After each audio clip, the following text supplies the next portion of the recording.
What is going on, Worship Production Podcast? It's Worship Production Podcast. We're back 2 weeks in a row. 2 weeks in a row. We're getting a little consistency here. We're seeing some good things. We're shooting for the moon. We're shooting for the moon. We're doing good. And hey, y'all hear that new intro music last week? Oh yeah. How'd you guys dig that? Yeah. It's a new little ditty we put together. A little ditty. Yeah, we're excited though because we got a whole bunch in store for tonight. We want to just give you a whole rundown on. What are we talking about tonight here, Tanner?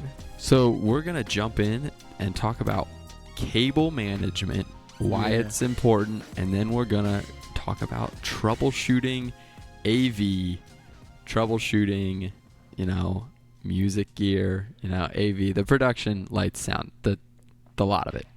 Yeah, we're so excited to talk about that because there's a lot that can go great with production, but there's also a lot wrong that can come up when putting production things together and just randomly sometimes. No, it really is, and that's kind of what I tell like so many of like the clients that I'd work with. They'd be like, "Oh, well, this is going wrong," and I'm like, "Yeah, like it does. Like it's technology at the end of the day. Like it goes wrong." And what I tell people all the time, I'm like, if it didn't, I wouldn't have a job. Right. What's the point of me if it just worked when you plugged it in? Like that defeats the whole purpose of my job.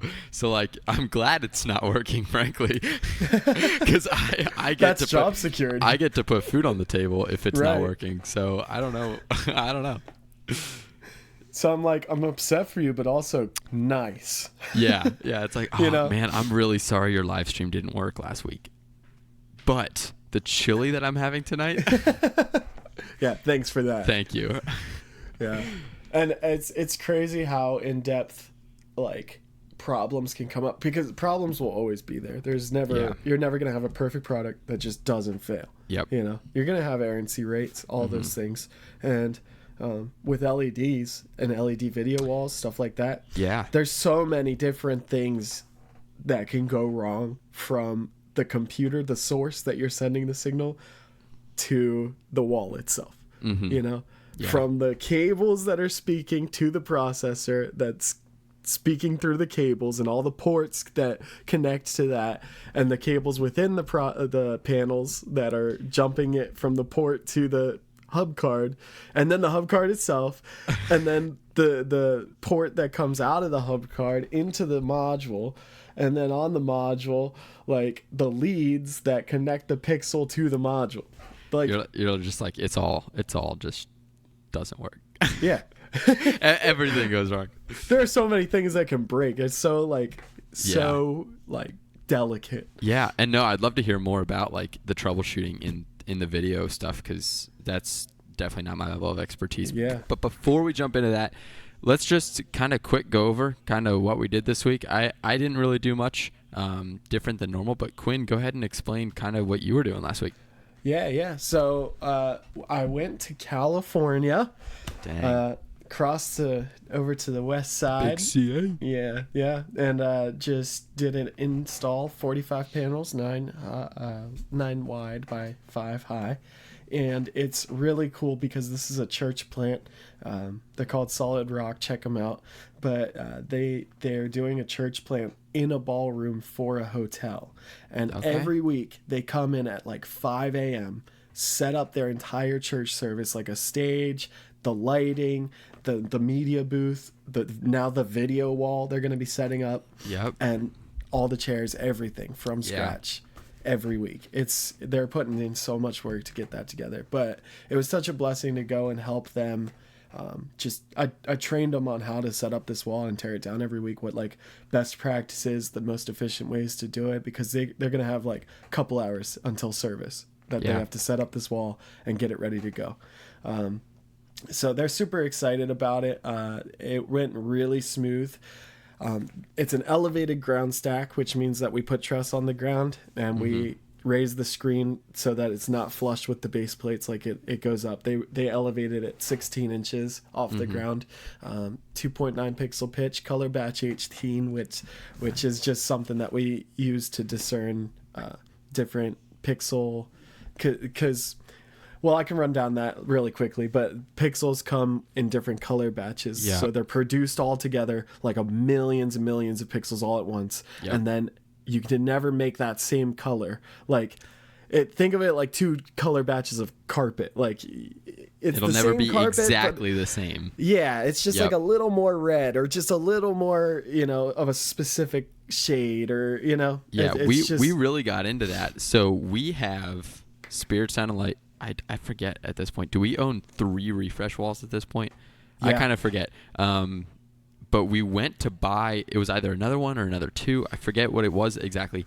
But we wanted to be able to like make a giant screen. And you Right. guys at the time didn't have the same, you guys didn't have panels from the pixel batch Right. that our other wall was from. So we're like, is it going to work? Because like, Right. yeah, they're the same color. Like the pixels are the same color, but they're not exactly the same. And it doesn't become obvious until you put them right next to each other and you're like, yeah, what, and what's it's different? clear. Yeah, It's like clearly a different shade. It's so difficult to edit that out and like Right. fix that in the processing. Right. And you so can. You can. You but can. It's, there's, you're just adding things to the mix of making it harder Yep. and harder on yourself. So I think we either waited or we talked with you guys to get panels from the same batch of pixels Right. to make sure everything matched. Yeah. Yeah, no, we totally. always have a ginormous sitting inventory, but it's really Mm-hmm. crazy how sometimes we have nothing that we can do for bigger jobs because it's Yeah. like, we have all these panels, but they're not going to work together. Right. That's I so know crazy. sometimes. Yeah, I know sometimes for bigger jobs we'll do like a different color batch, say for iMags, Yep. as like say giant center screen in the middle brilliant. flown, and then Brilliant. 2 iMags that are different color batch. Like you can swing that, no one's gonna notice. Yeah. But yeah, it's a whole different process that way. Yep. But what I was saying in California, Yeah. we're using these 2.9 color batch 18. It's our newest model, and we set these guys up 16 inches off the ground. I got to the finish of the build. It's 5 rows high. I got Yeah. to the 4th row and I looked at the ceiling and I thought, that's not gonna fit. I got real scared, and I pulled out the tape measure. It's 20 inches from the ceiling, right? Our panels 19.7 something, literally goodness. like centimeters away from, because everything's in centimeters for our panels, but Yeah. everything it's centimeters away from hitting the ceiling. That's incredible. Like for perspective here, Tanner, it is a panel that has 2 little nubs that connect them. You can Allen wrench those out. I Allen wrenched those out to make them fit. Like the pins that like connect the Yep. the panels together. Yeah, I took that off the top, and then it was only being held by the latches to make it fit. That's insane. Like that little of a space. Like, That's insane. So do so they have crazy. to set that up every week being so close? So no, they said next week we're gonna just drop it a few inches. Yep. Yeah. Yeah. Which I Smart. said this is gonna be crazy to work with because we at 16 inches, which is a panel high off the ground, just about. I mean, it can clamp to the top of the truss, like the very last hole on the top of the panels can. It's the bottom of the top row that clamps to the truss. Well, if you slide it down 3 inches, now all the cross beams on the truss are going to catch the clamps weird, and you really have to like play with your clamps a different way. So it just adds a thing to the mix, but it's better than not being able to build your wall. Right. No, 100%. No, that's super cool. Super cool. So when you are out doing a job kind of like that, so you're out in California, it's a church plant, they're setting up, tearing down every week. Obviously, you guys aren't super local, East Coast, to go out and like support that technically. Yes. So what are your go-to, like, and we'll kind of jump into the troubleshooting now, like what are your go-to things that you tell them, all right, if something's wrong, here's what you check first, like here are your action steps before you get us involved? Right. So we set them up actually pretty nicely. We give them a install handbook, like here's what you need to know about your LED wall. There's a troubleshooting guide in there. Some simple things that, like, I do on-call service a lot. A lot of the calls we get, picture in picture gets turned on. This is when you do an overlay of like HDMI 2 over top of HDMI 1 and it looks like a FaceTime screen, like you can see yourself. So people will say, yeah, I got a big black box, because HDMI 2 is not sending any signal, so it just sends a black screen. They're like, yeah, I got a big black box, like 6 or 7 of my panels went out. I'm like, okay, you see that little button that says PIP1? What happens when you click that? Oh, it's gone. Okay, thank you. You know, like there's different problems like that that arise all the time. Real easy to troubleshoot, like pixels going bad. You get calls for that all the time. We do pixel repair and stuff. But whenever you get into the nitty gritty, like if you're trying to figure out, okay, is there a bad port? Is there a bad hub card? Like, say like a string of panels go out, not a block. Like, okay, that's going to be, you know, either a port or a hub card because it's not getting signal. We can tell now between ports and hub cards because we do full redundancy, and I can explain that if you want. But jump into it. Yeah. So full redundancy, we think of a zigzag, right? Yep. It's being flowed one way, like water's running down the river. Yep. Now we have full redundancy, which we plug a main data line into the other end. So your zigzag now has 2 ends that are feeding both ways. So say there's like a rock in the river that's blocking the flow the one way. You're still going to get water on the other side of the rock, even though it's blocking it, because it's being fed up the river too. And I'm sure that helps you like pinpoint where your issues are if it's getting sent both ways. Right. Yeah, and the panels, it's so nice because they have little lights on the back that blink, and they give you literally codes. So you could go to the back of the panel. Oh, that's super cool. I didn't know that. And it's like a quick like 3 bursts, like da da da da da da. When it's doing that instead of just like a solid bap bap bap, then you can know, okay, those are running on redundancy, and you can trace it right back into the line. This one's blinking solid. This one's blinking 3 bursts. That's where the problem's at. That's so cool. Yeah, so you don't even have to. Yeah, you don't even have to do the software. You don't even have to touch the processor to know that something's wrong with that panel. And then you get into the nitty gritty, like figure out what's the hardware that's going wrong. Yeah. Troubleshooting is just answering questions. I feel like that's what troubleshooting is. Honestly, answering questions and knowing what questions to ask, especially like when you're troubleshooting remotely. Like, I know you guys do a lot of that, like the call, like they're like trying to FaceTime you. And I'm doing some of that now with our tech support line. Being in Texas, like I'm the first line on the phone tree. So all that tech support questions coming into me. And I'm like, okay, well, they're like, oh, can you come out and look at it? I'm like, well, no. I'm like 2,000 miles away. But like, let's FaceTime. Let's go over what's going on. And the biggest thing that I've learned is like knowing what questions to ask. Like what you're dealing with. Because they don't know what they're talking about. 95% of the time, they're calling you because they don't know what to do. Like, they don't know what they're talking about. They don't know what things are called. So it's like, all right, you could be like, for instance, like, hey, check the secondary redundancy port, like, or check these blinking lights. And they're like, what the heck is a secondary redundancy? Or like, hey, is HDMI 2, like, is it connected? And they're like, what's HDMI? And you're like, all right. And there are people that will ask that question. Yes, like, it's real. You may laugh. I promise you, I've heard these comments before on jobs where I'm like, wow, all right, you really should learn more before you start doing this more because... But knowing what questions to ask to get the answer out of somebody who doesn't know the answers to ask. You got to like ask it for them. And then kind of, so that's like the dealing with the people kind of aspect of it. But Quinn, when let's say you're actually on a job site, you have to call. You weren't able to figure out over the phone what's going on. What are the first things you do when troubleshooting? So let's say, for instance, the wall is just not working. Right. Yeah. Yeah. Locate the issue, and that looks like a series of things. The wall is just not working at all. It's just black. Yeah. First things first, I walk to the back of the panels. I see, are the lights on? Am I getting power? So we have a light for power that just stays solid white, and then we have blue that blinks, and that's the code for the data. So it tells us both. So if I am getting no lights, I have no power. It's a power issue. Yep. If I have just white light, blue lights aren't on, that won't happen actually. It does like a really slow blink. But if it's a really slow blink, it means I'm not getting data.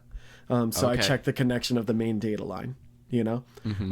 So it's really answered for the first question you have to ask is this a power or a data issue or a software issue? So step one is power versus signal. Power versus data versus software. Okay. Those are the three places that you could run into a problem. Once you answer that question, it just breaks into, think of like Dropbox. If you hit one thing, it opens a folder and there's like 3 more folders. Yeah. So you start asking the questions within that. So let's run with a data issue, for instance. Yeah. I figured power, your issue drop down box is either it's plugged in or it's not. The breaker switched or something like that. Yeah, the panels do run on a power supply, but it's very rare that a power supply goes bad. And when it does, it's smoking, it's like sparking, like it's a real It's issue. on fire. Yeah. Where's the problem at? Oh, I think that upper left panel, the one that's on fire right now. Yeah, right. I think the issue's in there. Yeah, the modules are melting off. It's crazy. It's most things are data or software, and I'd say software categorizes as data anyways. So you just ask questions like loose connections are the first thing you check. Okay, you go to the panel. If it's completely black, you're looking, okay, well, I have a huge issue because I'm running redundancy and main data. So I should be getting pictured, but I'm not. You have a really big issue. So I'm checking connections first for sure. Okay. Making sure that cables are plugged in. After that, I would hop on to the processor and I would send the config file. And which is it's this file that basically puts all of the panels in sync. It just says like we're all speaking the same language, essentially. I feel like that's layman's terms. And then if that doesn't change anything, I'm going to hop onto the software itself, Nova LCT. Okay. And I'm going to reconfigure the screen, which is placing the pathways onto the screen and saying this panel's connecting to this panel. That like you're drawing out the map for it to speak, Yeah. And then from there, I would see what's going on. It's basically just the process of like, okay, get that in order, like enclose it's just the doors a process of elimination, basically. When it comes to stuff like this, it's just work your way down. What like issues that you see most commonly, check those first, stuff like that. How often do you run into issues where it's nothing like inherently wrong with the screen or anything, but like you go back and you spend all this time working and it's like the HDMI at front of house or the output of their computer at front of house like got unplugged? Yeah. And like you're like, what the heck? Everything is working perfectly fine, but there's still no signal. And then like you spend all that time just to find out that like somebody stepped on the cord or something. Yeah, I've run into that too many times, man. And you know what? I was on call on a Saturday one time, and I spent probably 2.5 hours on a Saturday with this church that's getting ready for service. And we are checking every single data line, like going back to the wall, going back to the processor, like checking connections and like making sure that feed is going through. I'm getting the blinking on the screen. Everything's working great. And then he just goes blank and hangs up after 2.5 hours. And then he just texts me and he was like, we found it. It was the HDMI. I was like, oh no. It was the HDMI. Oh no. And I didn't think. And that was my lesson. Never again will I spend 2.5 hours on a Saturday, because I know now.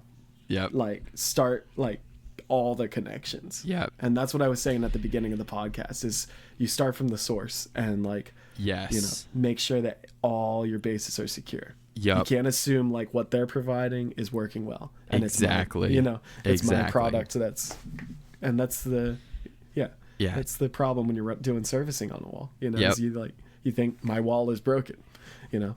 Right. Like, that's why they called me. The wall's not working. I've learned that as well. Because I either before I was in Texas and I was going out on actual service calls or just phone calls, I would always, like, this isn't working. Because they'll go, and again, you have to keep in mind, they don't, 95% of the time, they don't know what they're talking about. No slight to them. That's why they're calling us. But like, totally. So they'll be like, hey, this thing's not working that you just installed. And we'll be like, okay, so this isn't working. And then you start checking all these things about this, and you're like, well, it should be working fine. Just to find out something like that, like, oh, the HDMI's unplugged or something like that. Or the thing I run into a lot is like when churches can't get sound or something, and they're like, oh, man, something's wrong. And I'm like, okay, first thing, like, I'm checking the amps. Like, are the amps getting signal? Like, what's going on there? Are they outputting? What are levels? Did something get bumped? Like, are you outputting out of the console? Like, what do your inputs look like? Like, look at these, like, signal levels. Like, what's going on here? And I would spend all that time and then be like, okay, wait a second. Go to your console. Like, is there a DCA down? Do you have the master fader pulled up? Like, stuff like that. Like, the amount of times that I have spent time on the phone with people troubleshooting an audio system, and I'm like, no. I need you to check. This happened with a client not too long ago. They were using Dante for a board meeting at their school, and they have an Allen Heath SQ5 with a Dante card. Everything's patched via Dante. I went personally and set everything up the day before. Set up, configure Dante. It worked flawlessly. Turned it off, turned it back on, worked flawlessly. So next day, he's working, he's doing his thing. I get a call, frantic call. Keep in mind, we are 5 minutes to show start on tour. Oh, wow. I think it was our first gig on tour just a couple months ago. And he's calling me. So I'm like on the phone with him, running lights for this graduation. And he's like, it's not working. And I'm sitting there like literally doing two things at once. Running playing LD and trying to answer this guy's questions. Because I know like the board meeting's quite important. And like I do need to get him situated. So I'm like talking over with all these things. We're in an arena of like probably 10,000 people just screaming because they're child is graduating, and I'm like, can't even hear this guy on the phone. I'm like, can you even hear what I'm saying right now? And all this, like, this whole thing keeps going on. And one of the first things I asked him was, is the main fader up? The main right that needs to be up to send to your buses because they're post fade. Like, brother, I need you to check that. And he kept going, yeah, it's up. And I'm like, okay, then this doesn't make any sense for this not to be working. Finally, I'm like, dude, pan the phone. Let me look at the console. And, dude, in a half a second, he turns that phone around, and the main left-right fader is all the way down. And I'm like, are you kidding me? Turn it up. I'm like, these are the issues. Dude, turn it up on the right. Like, oh my gosh. all the way to Unity. And he's like, oh, it works. Thank you so much. And I'm like, dude, you just wasted 25 minutes of my time. I'm sweating bullets over here. Oh, no. But, no, that is one thing I've learned when doing troubleshooting is start simple. Yeah. Not even necessarily start at the signal. Now, in video, that would make sense. But, like, when it comes to, like, audio and lighting, start simple when you start troubleshooting. Don't dig into, like I had this issue. Actually, on tour, I'll use this. And this was my screw-up. I, like, pre-made our lighting. What the heck am I trying to say? The lighting patch. I made it beforehand on Onyx, wrote it all down, made a little design with the numbers for each light, what DMX address they all had. So I set all the lights up, address them, get everything powered, go back to the console, load up the file. Doesn't work. I'm like, what the heck? Why doesn't it work? Universe 2 does not work. Universe 1 does. Universe 1 was my face light. I was using a bunch of they were Monet's big moving lights that like have framing shutters and everything. They're beautiful. Nice. And then Universe 2 just wasn't working. So I'm like, what the heck? And I was using wireless DMX. So my first thought was, okay, the wireless DMX signal isn't that strong. And I didn't even think to check patching because I was so confident in my ability to pre-patch it and do it because I'm like, I've been doing this for so long. There's no way I screwed this up. Like, I spent so much time on this patch. And that's tip number 2. If you're trying to troubleshoot, let your ego go. Even though it's not that, like, it wasn't like your ego per se, but like, don't be afraid to check something you think you did right. Right. Because I start checking everything, dude. Wireless DMX. I'm checking the Opti. I pulled a whole new line, 300 feet of cat from front of house all the way to the stage in this arena to test stuff, and it's still not working. And I'm like, what the heck? The patch is right. So I start looking at the list, and then I look at the list again. I'm like, what the? And I'm like, oh, for some reason when I was doing the math, and I actually had to rebuild the patch when we got there because firmware update. And it was the stupidest thing. But when I was doing the patch, one of my wash fixtures was 16, like a 16 DMX address profile. And I, for some reason, like, was going up by 15 increments on my patch list. So, like, it would have been right if I was just able to upload my file. Right. But I wasn't. I had to remake it, and then I went off the sheet that I made with the numbers, which were one off, and it was the first fixture in Universe 2. So everything just got gradually off, like, more. So the first one was off by 1, next one was off by 2, next one was off, and it just got so much worse to the point where, like, the addresses weren't even close to right near the end of Universe 2. So I had to repatch everything. It wasn't the end of the world. We got to figure it out. But I was sweating bullets because I'm like, what the heck? Like, this should all be working. So, like, that's the first thing that I check when I'm checking lights. I can speak a lot more to checking lights than I can audio and stuff, especially video. I can't really do much about that because I don't do a ton of that. But, like, when it comes to lighting, the first thing you should be checking is your patch, especially if you're doing, like, live stuff where you're actively tearing down and setting up. If you're at a church and it's permanently installed, that's a little different. Like, your patch isn't just gonna, like, magically change. Like, it's gonna stay the same. Sure. But no, like, the first thing I've started checking is my patch because you just never know. You never know if you accidentally one keystroke can screw you all up if you don't catch it. So check the patch, and then so lights kind of have. Go ahead. Can we take can we take it to the bare basic minimum? Yeah. Like, easy mode. What is a patch? A patch. Okay, so in a lighting universe. And I'll kind of try to explain this in a simple way. It took me definitely a minute to learn this when I first started coming around lighting. So, and I don't even know how to explain it. So, it's stupid because it's called universes. So it sounds like science fiction. It's not. It's a real thing. So, lighting consoles have universes. Right. So each universe has 512 addresses. Okay. That's a fact. Yeah, that's the same. I don't deny it. That's the same with every console, same with every program. 512 addresses in each universe. Okay, and a universe is like a big room to hold these things. Exactly. Think of it like your sanctuary has 512 addresses, and when you add a light into the sanctuary, it takes a certain amount of addresses. So let's start real basic. Your standard ellipsoidal. So like an actual light bulb with just a dimmer. It's just on and off. It just fades on and off. Right. That is one channel. So easy. Yep, real easy. So I mount that. I plug it in. I send DMX from my console to that light. I set the address on the light as 1. And then in the software, I go, okay, DMX address 1. This is going to be this light or whatever. And it just goes up and down.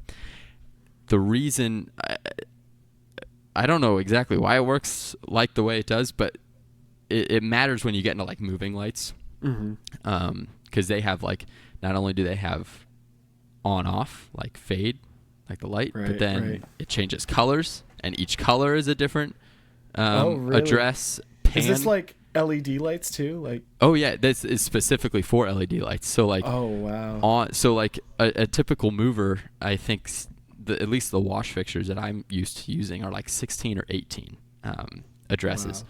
So like 1 is on off, and then there's a shutter, and then there's pan, tilt, pan fine, tilt fine. So like how like slow it can go, and then all the different colors. So like that's why the lights have different addresses. So right. That's kind of what the patch list is for lighting. So I'm like, okay, let's say, to make this easy, the fixture that I'm using has 10 addresses, or I feel like there's a better word for this that I'm not thinking of. Has 10 addresses. So you patch it as address number 1. Mm-hmm. So it now takes up 1, 2, 3, 4, 5, 6, 7, 8, 9, 10, and then right. you have to address your second light as 11. Right. Okay. And then 11, 12, 13, 14, and that's 15. what happened with your patching is like Exactly. everything was off by 1. Exactly. And it just gradually got worse, and everything in the whole patch was off. That so nothing horrible. worked. Yep. And so what's funny with lighting, and so DMX is just a different beast, especially when it comes to troubleshooting, because you could have like a wire that's like not quite soldered right on the connector, and it like touches sometimes, it doesn't touch, and like the connector could be at the start of your chain, and it could like only be the last light freaking out. Everything else works fine. The last light's just freaking out for no reason. Right. Or a light in the middle is working. And it's like, what the heck? So DMX is super difficult to troubleshoot like that sometimes.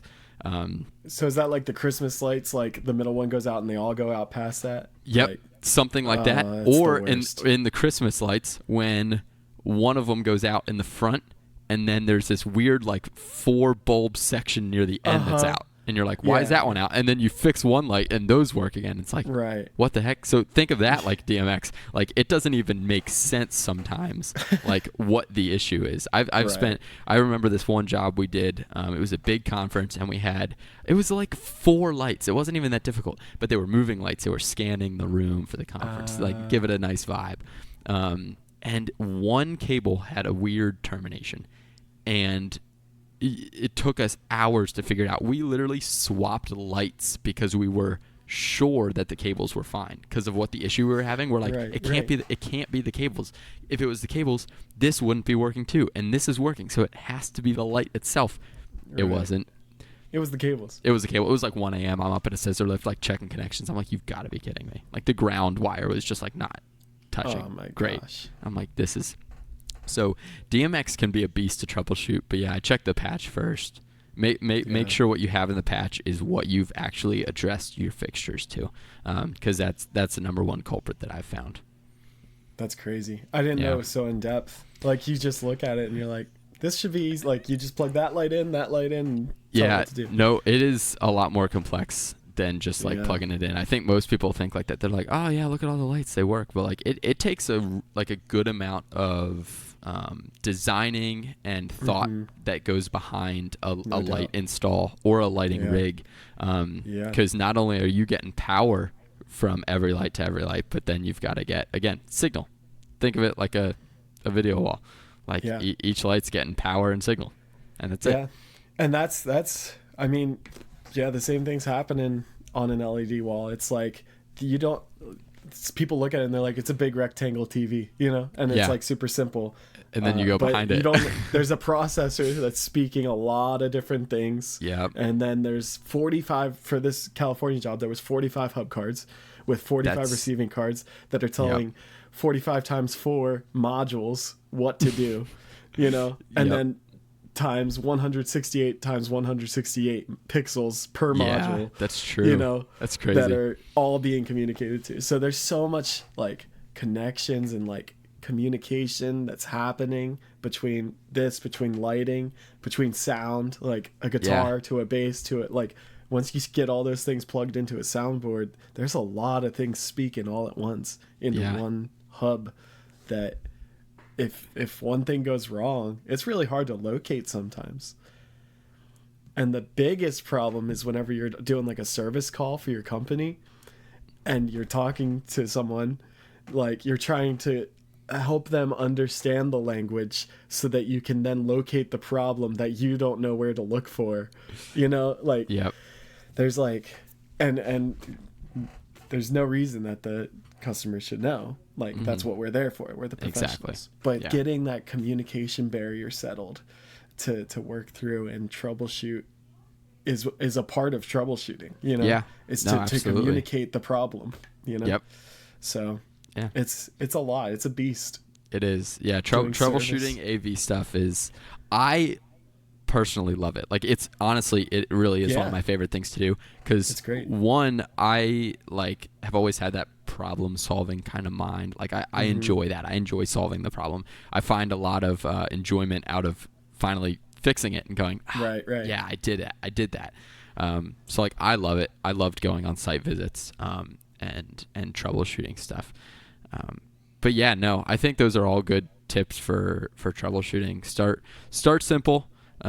Start with a like, follow a path. If you just start jumping in random spots when you're troubleshooting, you're gonna miss stuff, or it's just start at the input of your signal.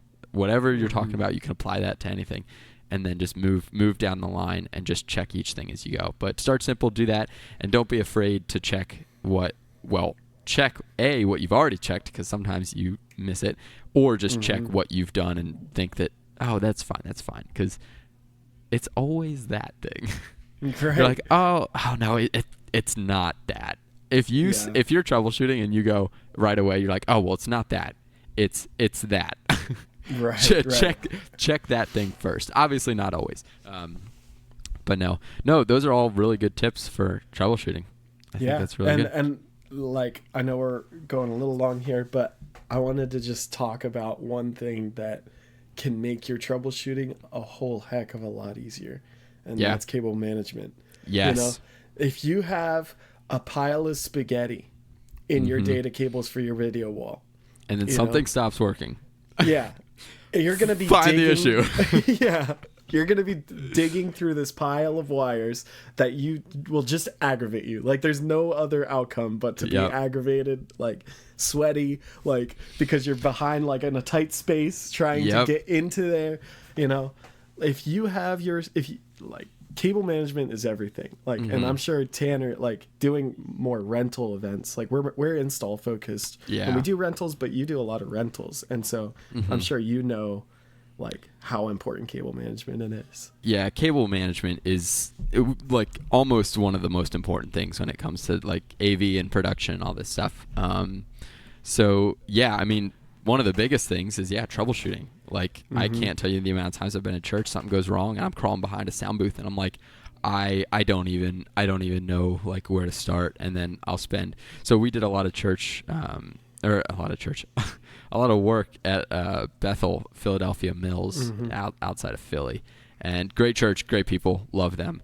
But I have spent hours underneath their sound booth, because it's just years, and when I say years, I literally mean years of people coming, installing new stuff, and just throwing wires on top of wires and wires. I mean, it was probably like piling 7 layers. Yeah, like literally like 7 or 10 years of wiring and equipment behind their sound booth. So like, I'm pulling out like old audio, like video, old like RGB video lines, like composite video. Right. I'm like, guys, this is so old. Why is it still here? They're like, oh, we don't use it anymore. I'm like, I know you don't use it. Like, you can't, first of all, not with the stuff you have. Like, I'm fully aware that you're not using this.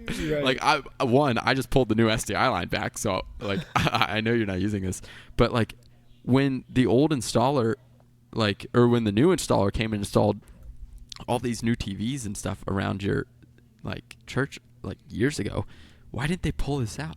So now I'm having to pull it out to get new stuff through the tubes underneath the floor, because there's too much composite video in the way. Right. And like, I can't stress enough how much, especially in a church, it's important for like cable management. So to any churches who are listening right now, if you don't have good cable management right now, get a team of guys that know what they're doing. I'll preface that. Get some pizza. Right. It's important. Spend a Saturday and just like rework everything. Right. Like, I promise you, like, clear off the desk, rewires. Don't re-terminate stuff. Like, use the wires you have, but like, unplug stuff, untangle that XLR line that you guys just threw on there 8 months ago to get like an MD mic going, and like rerun it, make it nice. Just like flying all over the place. Like, take some time, get some people that know what they're doing, get some good grub, and just spend a whole day redo like your cable management, because when you do hit that issue or that snag, it is so much easier to troubleshoot when everything, not only it looks so much nicer, and it's just it keeps easy. it nicer longer, like working longer. Yes, in some cases, absolutely, it does 100%. And for keep us in mind for nothing else, like that next integrator that's going to come into your church and install something, like it makes their life so easy. Label your cables, right? Like, come on, people. If it's the MD mic, like, label it MD on the XLR, on where it plugs into the microphone, and label it MD on the floor pocket. Yep. Because if you're anything like me, how I did cable management in the youth center was I'd run everything in one line across the stage because we didn't have great, like, floor pocket situation or anything. So I had to run a lot of XLRs on top of stage. So I'd run all these XLRs in the same path, line them up, make them nice and flat on the floor. Then I'd gaff tape over top of them. But when you go into a pocket, okay, yeah, input 6 is MD. I know that. But anybody else who knows that, the amount of times Eden called me and she's like, hey, we need to swap over the MD and the keys mic. I'm like, yeah, so grab 6 and 8. And I'm like, okay, well, that call doesn't need to happen if I label 6 as the MD mic. And I'm like, okay, grab the cable that's labeled MD, swap it with the one that's labeled keys. Like, it just, because you're not, in some instances like that, you're not able to trace that wire because it's under tape. So, like, label your cables. Cable management, I can't stress how important enough that is in installation. But huge. To your original question, in rentals, I'd say the biggest thing, one, you make a great point, longevity of cables.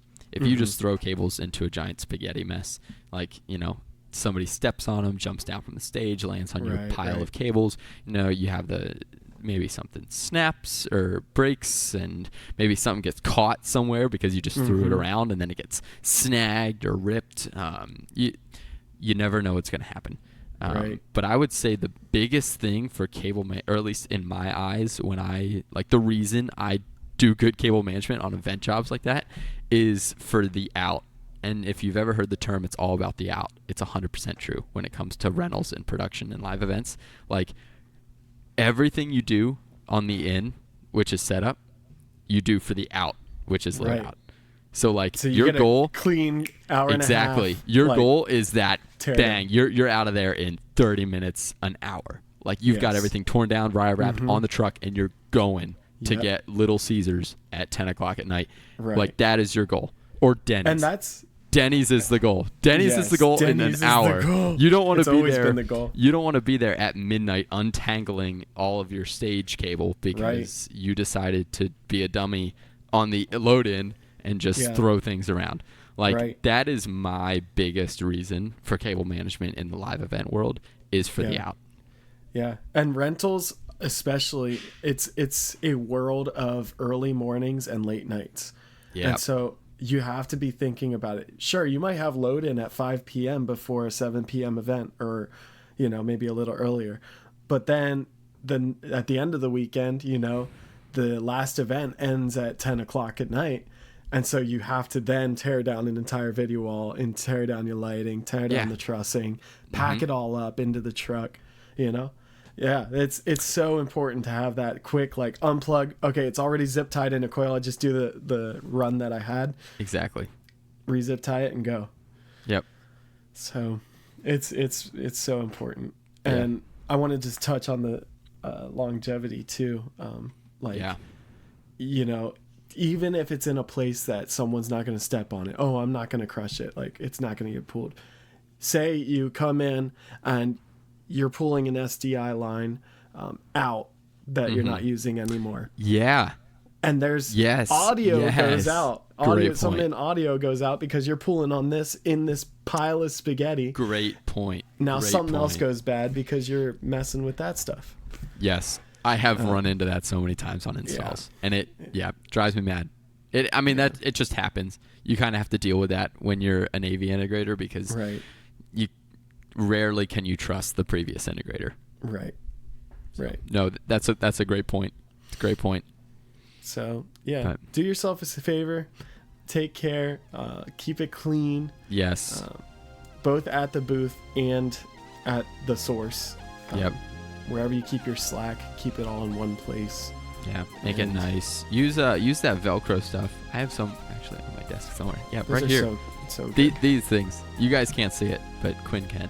It's the little like Velcro things. Like, man, when you're like have slack or something like that, or like you've got like 10 cables all running the same path, like get some Velcro every like 10 feet and like Velcro that together, so then it doesn't just bunch out. Like, like take time, set it up nice, whatever you guys are like working with. And obviously you guys aren't gonna like reinstall everything, but like the stuff, the cables you use regularly, make sure they're ran nicely. Like, take your time. It's gonna make your life so much easier. I promise. You will not regret it. Yeah. Absolutely. Yeah. But nothing can go wrong there. No. But yeah. Well, Quinn, this has been a great talk. Very productive. Good tips. I think I learned a lot from you. So I did. That was really cool. Me, you. So I hope you guys learned something and can take something away from this episode. But yeah, once again, guys, we'd love to hear from you.